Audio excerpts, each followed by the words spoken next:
Hey guys, today we're taking a look at the Walmart exclusive gold label DC Multiverse Max Mercury. Let's get a better look at that packaging, shall we?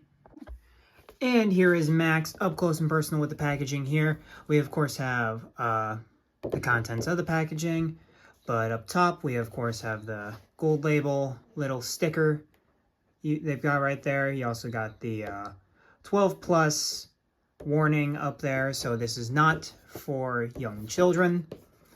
On the bottom, we have the DC Multiverse logo with the Max Mercury nameplate right there. On the side, we of course have the Max Mercury nameplate again. And then up at the top, we have the DC Multiverse logo again, which I just realized DC with the Comic-Con announcements went back to using the bullet for the logo. So I'm wondering if McFarlane's going to have to change their logo back to the bullet or not. So that'll be very interesting to see. And then on the bottom, we of course have the McFarlane Toys nameplate down there. On the back, we have this beautiful page panel.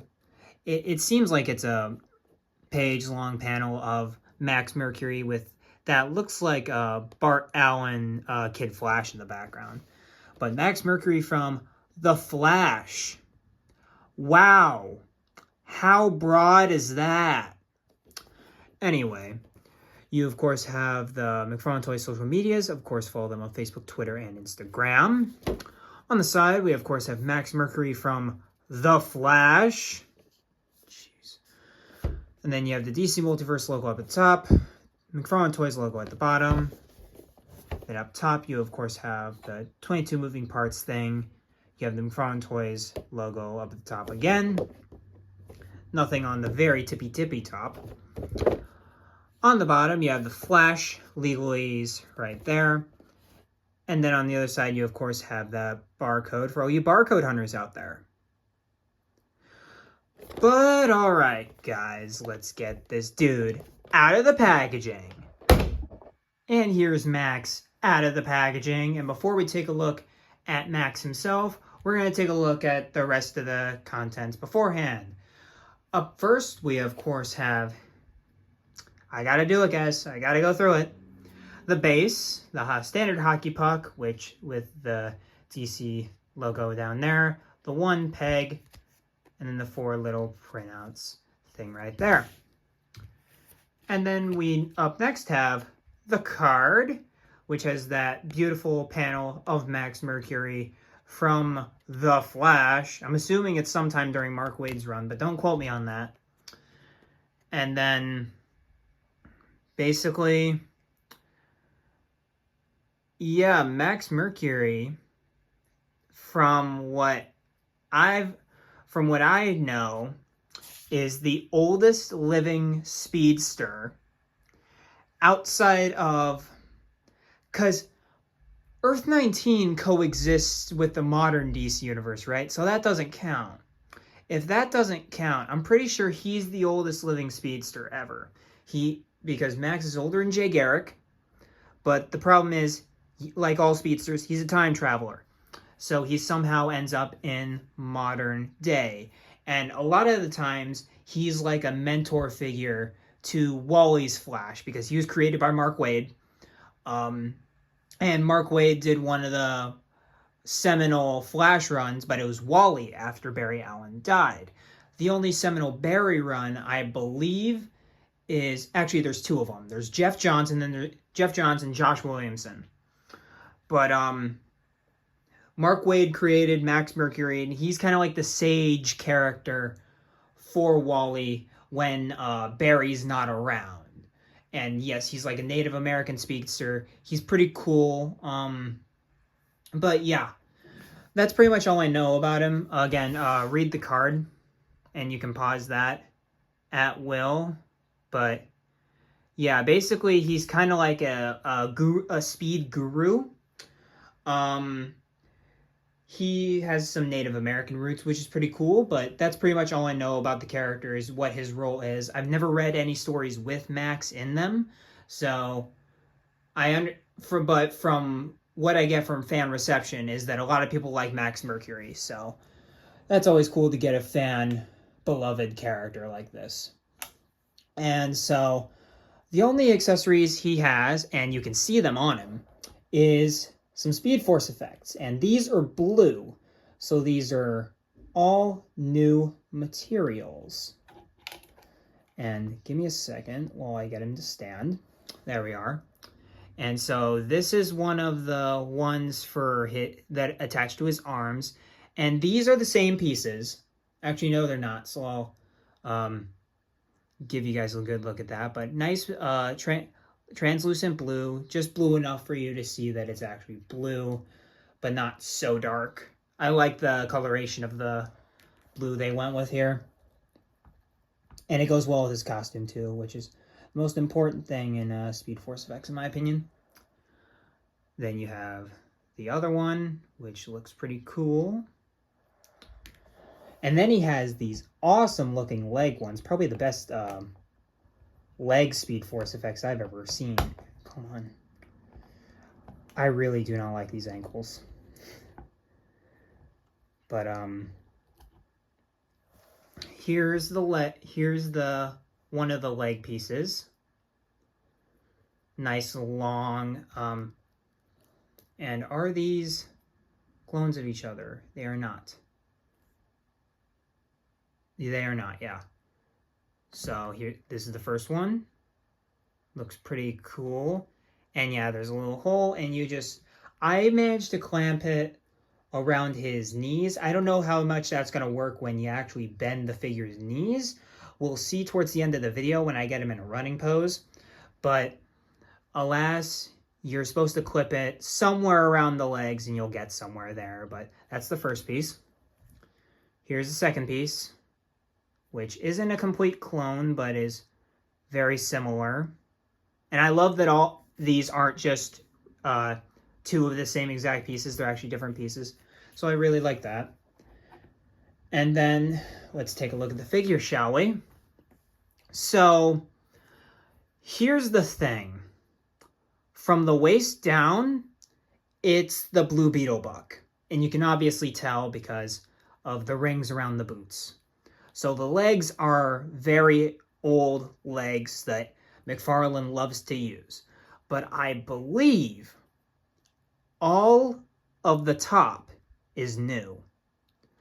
And let's go with that. Face, which is pretty good. I mean, I don't see anything too wrong with that, comparing him to the card.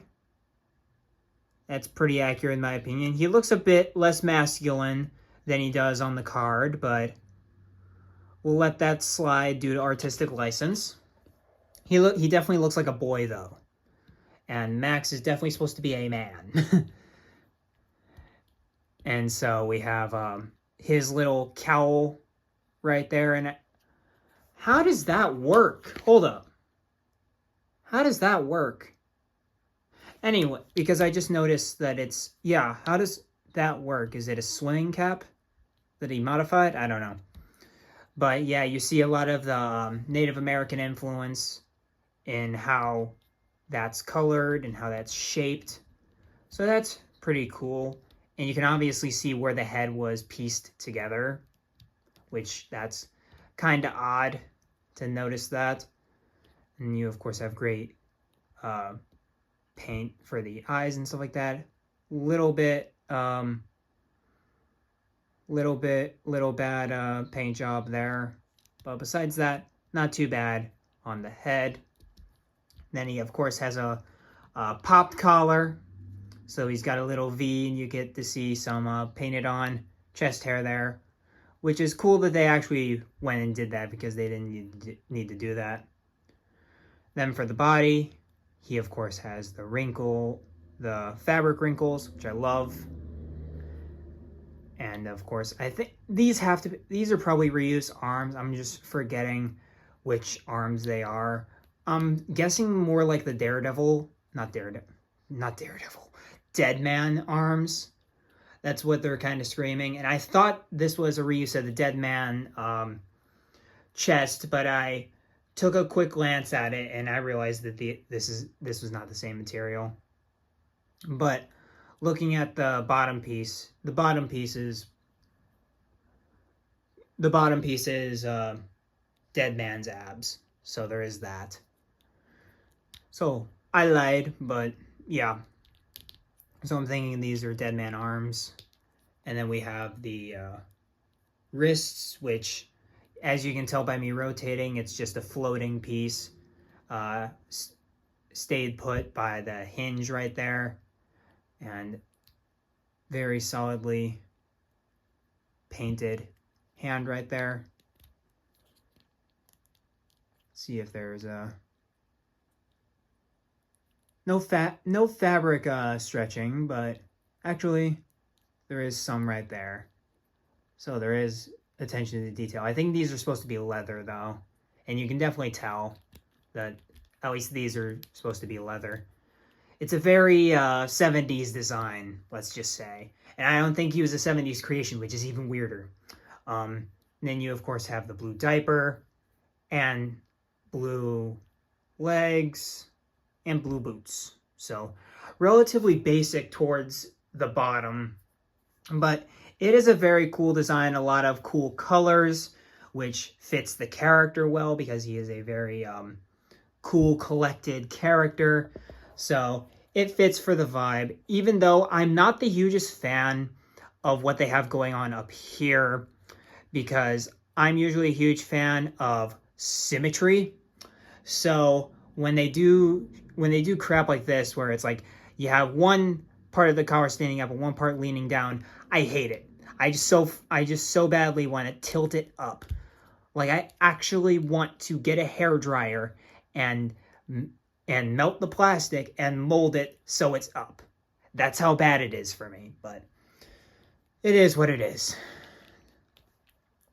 But all right, let's get into articulation since I've stumbled around it long enough. He operates on a double ball peg for the head, so he moves his head all the way up, moves his head all the way down, rotates a full 360 degrees, head pivot, all that good stuff. You know what a double ball peg is. He has nice butterfly joints in the shoulder. He moves his shoulder out that far up, rotates a full 360 right there. Bicep swivel, nice and tight bicep swivel. Double jointed elbows, ouch. And then the wrist joints, which I absolutely love, where you can move in and out, and then you can rotate the hand to make it the roll the dice hinge. I love that joint. I freaking love it. And then for the abs, he of course can move back that far. With some gappage, with no gappage, he can move to about there.